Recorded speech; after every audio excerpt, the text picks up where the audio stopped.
এই 2026 সালে এই বিশ্বকাপের সময় এটা আমার কাছে আরো বেশি স্পষ্ট হয়ে পড়ছে, যখন আমি দেখি মুসলিম সন্তানরা তারা অমকের নামে অমক কেন জিতলো না, কারণ ওরা আত্মহত্যা করে।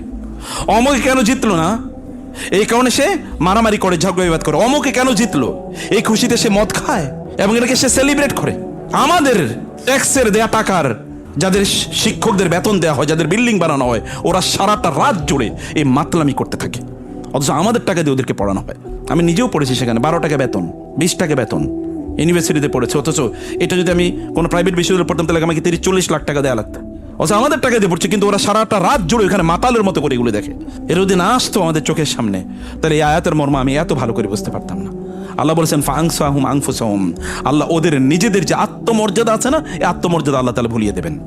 আপনি গোটা পৃথিবী জুড়ে এখন মুসলমানদের সংকট একটাই, তাদের আত্মমর্যাদা নেই। যে আপনি মুসলিম হিসাবে আপনি বলতে পারেন না যে আমি মুসলিম, এ কথা বলার মতো এতটুকু আইডেন্টিটি অথবা নিজেকে এতটুকু মর্যাদাপূর্ণ নিজেকে মনে করা, এতটুকু আমাদের মাথায় নাই।